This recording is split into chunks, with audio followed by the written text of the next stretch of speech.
Bandung, kota yang dijuluki sebagai Paris Van Java, terletak lebih kurang 225 km dari ibu kota Indonesia, Jakarta. Bandung, kota kembang. Bandung, kota kenangan. Karena di sini berkembang semangat Bandung, semangat yang membakar, semangat perjuangan untuk merebut kemerdekaan. Kemerdekaan yang menjadi hak setiap bangsa, setiap insan. Di Bandung, kita tanam benih satu rasa, senasib sependeritaan melawan penjajahan. Dan sebagai hasilnya, banyak negara telah menikmati kemerdekaannya. Di tengah riuhnya abad ke-20, dunia menyaksikan babak baru dalam sejarah.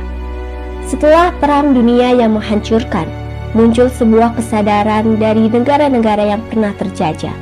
Sebuah keinginan kuat untuk bersatu melawan penjajahan dan menciptakan perdamaian yang sejati.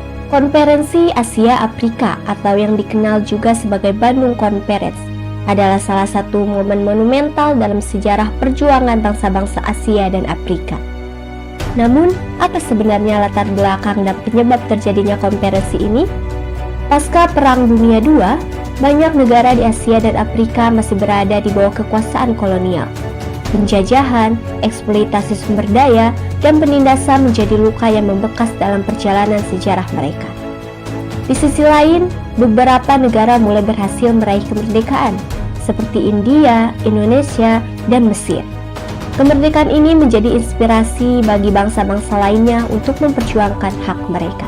Namun, kemerdekaan bukanlah akhir dari perjuangan. Dunia saat itu tengah terbelah dalam dua blok besar. Blok Barat yang dipimpin Amerika Serikat dan Blok Timur di bawah Uni Soviet. Perang dingin membawa ketegangan baru, menciptakan risiko konflik global yang terus membayangi negara-negara berkembang.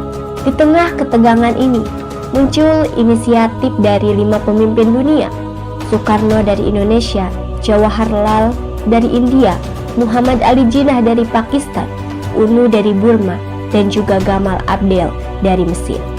Mereka berbagi pandangan yang sama, perlunya persatuan bangsa-bangsa di Asia dan Afrika untuk menghadapi ancaman imperialisme baru, memperjuangkan hak asasi manusia, dan menjamin kemerdekaan politik dan juga ekonomi.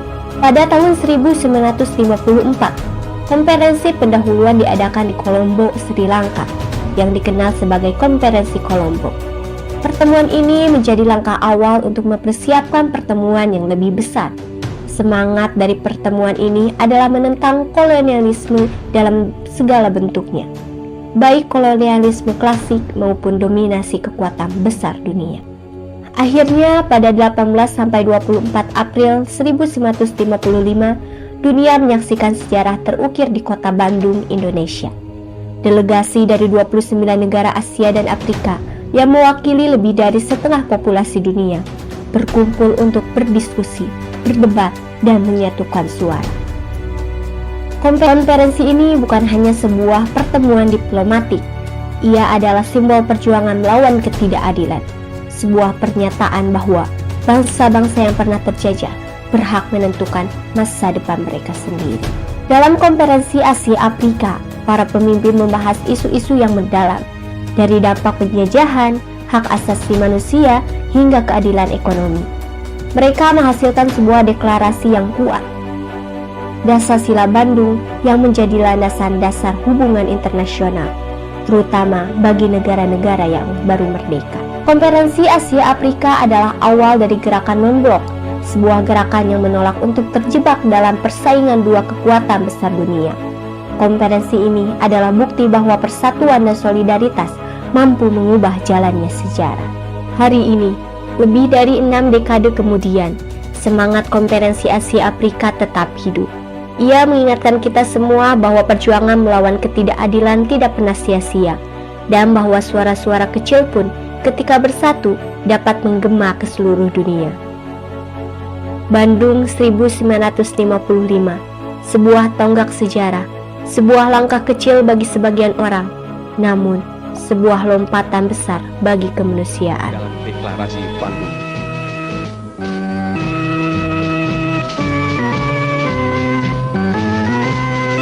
bagi kita yang penting saat ini bukan di mana konferensi itu dilaksanakan, atau diikuti oleh beberapa negara, melainkan sampai di mana hasil konferensi itu bermanfaat bagi sesama. Apakah semangat Bandung itu masih ada? Dan apakah deklarasi Bandung itu masih menjiwai hubungan antar negara Asia Afrika maupun dengan negara-negara lain?